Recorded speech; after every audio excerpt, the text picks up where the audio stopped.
This is a different vertical altogether, and I'm going to pick your brain on this a little later. But I was just want to come back and talk to you. And I love this idea about the fact that your CSR is just not collecting money and giving it to them, and then making them do whatever they own thing. But you actually pioneering this entire thing. You're actually revolutionizing the entire thing, institutionalizing the entire thing to ensure that even the last mile is taken care of. That's brilliant. Yeah, and I'll tell you, our working module is very different. I want to talk to you about this. Why? Because I have also seen a lot of stuff that your women, your artisans, everybody's are making, and I want to come back to that and pick your brain on that as to what it is all about, who all have you got it under your wing, and what are the products, and how do you kind of do all of it? So two things. Firstly, when we defined the model for the way in which Ek Packet Umeed works, there is no. So what is this? How do you spell it? Ek Packet Umeed. Acha, it's a Hindi and English mix. Yeah. Ek Packet Umeed. Umeed. It's like. I think that's a brilliant one. Ek Packet Umeed. Yes. अब आपका packet depend करता है कितना छोटा, इतना बड़ा या as big as it. But that's brilliant because Umeed is something. होता है ना, drowning man catches a straw. उम्मीद इतनी भी हो सकती, depends from person to person इसको कितनी चाहिए. So please continue. So when we started working in the Sundarbans, we didn't have any definite agenda, as if that we are just going to enter the field of education and ignore the rest, and the rest of the people can suffer as is. When we entered working in Virajnagar 1 and 2, which is a small village in the Gusaba Island in Sundarbans. Sundarbans is basically a cluster of villages. It's Virajnagar. Okay. It's a cluster of villages where it's a cluster of islands basically, where every island is surrounded by water on all four sides. So you're basically disconnected from mainland Calcutta. You have to travel by boat from that island into mainland Calcutta. Now when we entered there were an array of problems that people put forward. And when you actually start interacting, which most people they haven't been able to connect with people in the Sundarbans and actually understand their problems, because first world problems for us and first world problems for them, there's a hell and heaven difference. So when we walked in, when we started working, we realized that it has to be a process. Everything cannot be tackled in one shot. Okay. So we first started giving them basic needs, which was setting up, ensuring supply of clean drinking water, a safe space for women and children, a source of income, because we realized that in Sundarbans, even if you give people 10,000 rupees a month as a source of income, it is enough for a family of 4. Since they are from the farming background, food is not a problem. All right, okay. The problem is getting them out of the cycle of poverty, because we are here dealing with first generation learners. Their parents are either into the occupation of, they are either BD workers, and mothers are either dehadi workers or they work as house helps. Okay.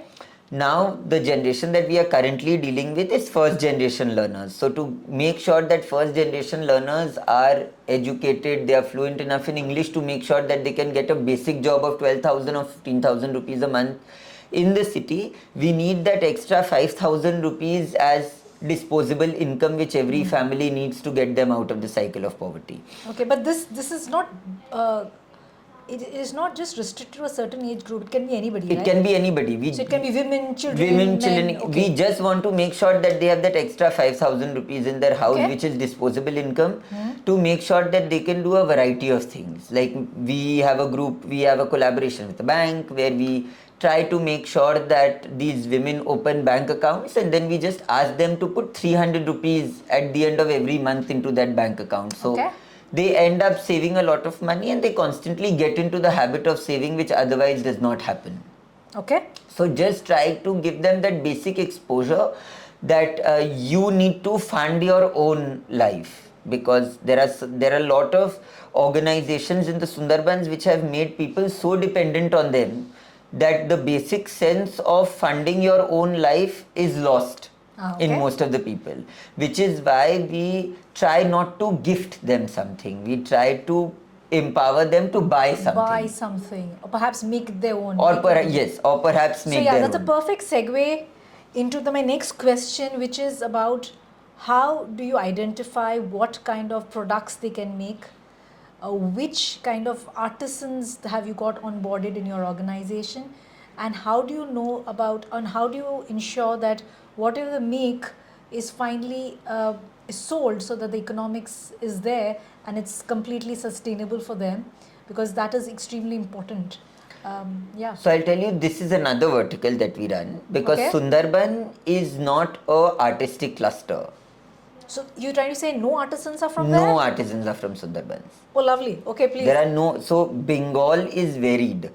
So when you go a little up towards Murshidabad, Chandannagar, Bardhaman, you will find artisan clusters there. Okay. They are purely artisanal clusters. So how do you identify them then?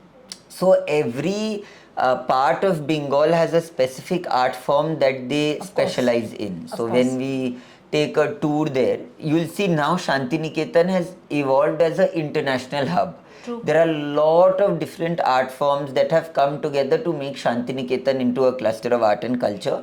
But every art form originates from a different part of Bengal. True. And each of the artisan clusters are there. Now, two ways in which we are primarily working to develop this is A, to make their art more accessible, and secondly, to make their art more relatable. Okay. Because what has happened is most artisan clusters all across the country have collaborated with major art organizations, and they've evolved their art, and which is why they've progressed in two ways. A, they've got sale value, and B, they've started selling more products, and B, they have been able to increase their sale value. Why we've not been able to increase the sale value in Bengal is because we've not progressed with time. We've preserved the basic essence of art, but we've not been able to project it out. When we are talking can about, we say we've not commercialized it? we have commercialized it. I wouldn't say we haven't commercialized it, but here I'm talking about general artisans, the ones that you would see on the road during Durga Puja. Okay. We've had some very, very good artists who've commercialized art, and they've had immense talent to project their art to the world. Those are maybe, say, 30 out of 3,000. I'm taking the rest 2,700 currently, who have been involved in this profession. Their house runs on this, but they've not yet been able to take it forward. Because the 30 who've commercialized it, who've taken it forward, who've preserved it in the best way, who are extremely talented, their sons and daughters want to get into this. But the other 2,700 whose grandfathers were probably into it, they are not keen to get into it anymore. They are looking at alternative forms of work and occupation. Okay.